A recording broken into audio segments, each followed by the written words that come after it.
Okay, so I start out these little projects that I do not ever expect would be an interesting video, and then you never know what you're gonna get. So I noticed I had some moisture in my taillights. I've actually had it for a while, and then one of the backup lights is no longer working. They're LEDs, and I just wanted to get to the bottom of whether the diodes had blown out or whether it was a wiring issue. And what I found was a little on the shocking side.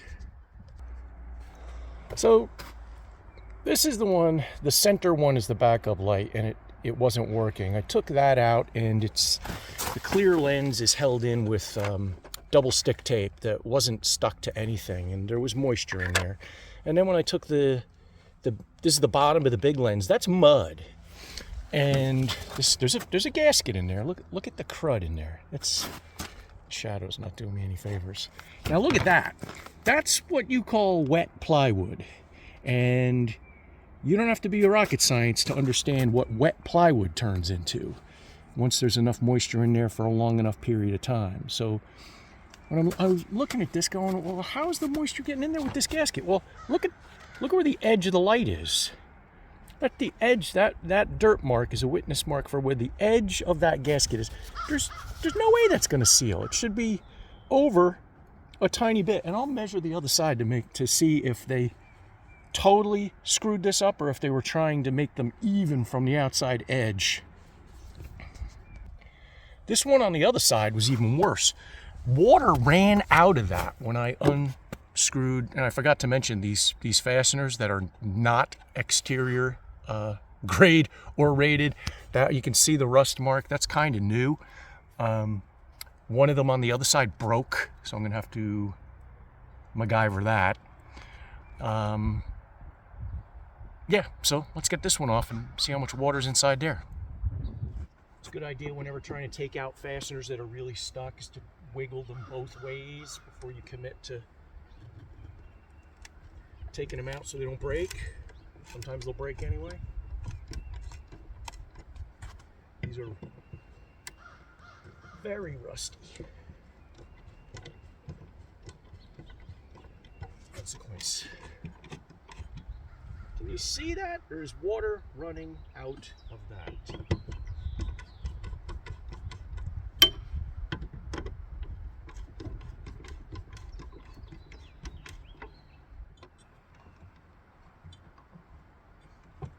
I wish you could see how much muddy water was running out of this.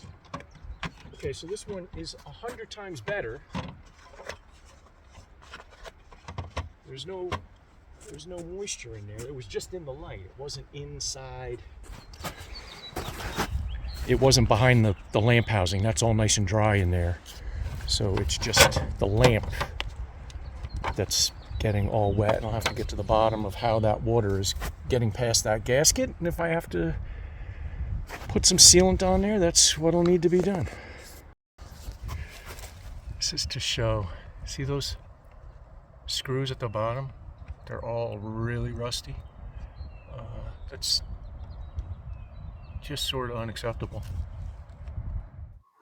So I brought these in the kitchen to clean them up, and the piece of metal is I needed something hard to be able to push down on the screws to get them out because they were stuck in there. If you can see how corroded those screws are, they did not want to come out. Both of these lenses are cracked in the middle on the bottom. This is actually upside down. Maybe you can see that. So I'm going to have to crazy glue that. And then I've got every sealant known to man that I can put this all back together with after I make sure the lights work. So I found these. You can replace them. They're $90 a piece. So I sprayed the crap out of them with Deoxit, which is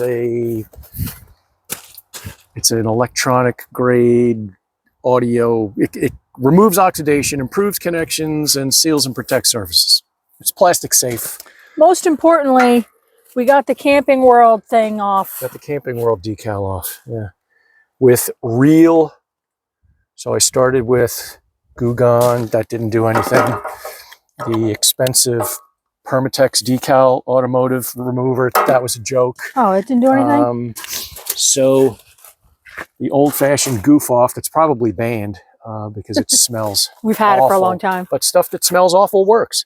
because it's got the solvents in there that actually do the job, and it wasn't that bad. A little bit of elbow grease and the right stuff. So that one I just put back together and pulled.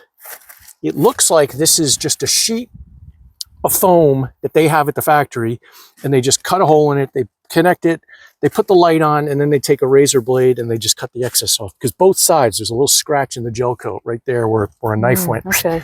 So I just put it back kind of where it was and pulled it, stretched it out so that the lens actually lands on the gasket instead of on top of it. And new screws. And new stainless steel screws, and we'll see how that goes. And then this side, like we talked about, this, you can see that edge was right there. So water was just getting in there. So it's a pain in the ass to move this over because I won't be able to cover these. And all I've got is some color matching caulk, which I'm not real excited about. So instead, this is plastic, Trex, whatever, AZEK, and made a template. And I'm going to fill that in, and I'm going to caulk it in so that water can't get in there. So whenever you need to make, that's an inside. So it's like, but how do I scribe that? It's behind. So the easiest way to do something like that is just put tape. I just used tape, taped over the whole thing, took an X-Acto blade, cut it out. There's my template, put it on the piece of wood, cut it. Easy peasy, Excellent. lemon squeezy. And then fortunately, I'm so close to the edge, I'm going to be able to get that in there and clamp it. And you're putting caulk in there. I'm going to smear caulk in there. And the only thing I'm doing right now is kind of just, the sun is now in the wrong direction, but I want this to dry out. I don't want to seal the moisture in because then it's never going to get out. I want it to be as dry as possible. So that's where we are right now. So this piece is in there. It's a nice filler. It's smooth with the outer panel, the gel coat fiberglass piece.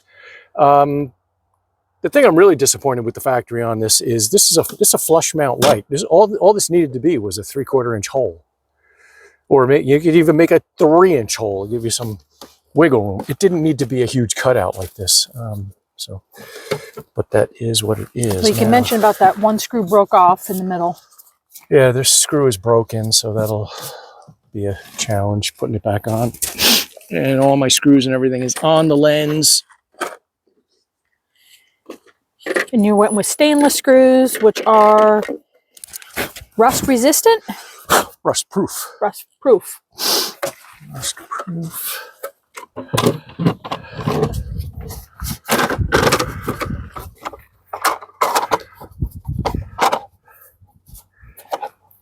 These screws, I went with that's brass. I went with whatever I could get because they're super short. I mean, really tiny. And if they're too long, they'll break the plastic. So this whole thing, instead of the base going on and then the lens screwing onto it, it's all one deal. And I'm really not happy with that gasket. It's not. It almost should be bigger. It should be much bigger. I was able to stretch the other one. Do you think the new one comes with it? I hope so. So right now he's putting these back on so that the holes are covered until new ones arrive. So I think I showed this last week. A week has gone by because I decided to order new taillights, and I didn't know exactly how long it was going to take to get them. So I put the old ones back together, siliconed up the backup lenses, and demonstrated how this was a pretty far from ideal situation. But so I think I displayed last week how this is not a sealed unit by any stretch of the imagination, and it's just an invitation for water to get inside your coach and start rotting stuff. I was very pleasantly surprised to get the new light. This is from eTrailer. eTrailer is awesome. You order it today, it comes tomorrow, the next day, in most cases, and it's always the right thing. This is, believe it or not, the same manufacturer and a very, very, very similar part number, maybe exactly the same part number. And but it's way improved. This is a sealed light. This, when I first got it, I'm trying to pry the lens off. It's not coming off. It's sealed on there, and it's got a new gasket. And it doesn't matter if you put these on right side upside down or right side up. It's still going to be stop tail, back up. And the coating is on there, and there's a little legend on the lens that says what color the wires are. So I'm going to cut these off and put the new ones on. Another huge improvement on the new light. The other one has an individual ground wire for stop, tail, and backup. You don't need that. This one's wired inside. That's all sealed, epoxy or something. It's got individual stop and tail, backup, ground. Much easier, much simpler. So I've got the wires all spliced, and I just put that in there barely with 2 screws. I got new stainless steel screws, panhead screws to put this on. And I want to turn the lights on and make sure that they work before I'm going to take it back out. I got heat shrink connectors, which I'll take a heat gun, and I'll show you that in a minute. Let's see if it works. So we have lights, nice and bright. 2, 4, 6, 8, 10 diode. Whereas we go 3, 5 on this side and 6 on that one because there's so many blown out. And let's make sure that the hazards and the blinkers and all do the right thing. Nice.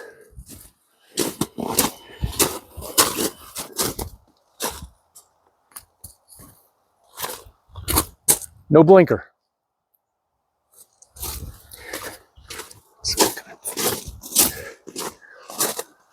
It's kind of fascinating. The old ones, each one had its own ground wire, so that blinker must have be on a separate ground, which is, I don't know if it needs to be like that, but it's gonna have to be like that.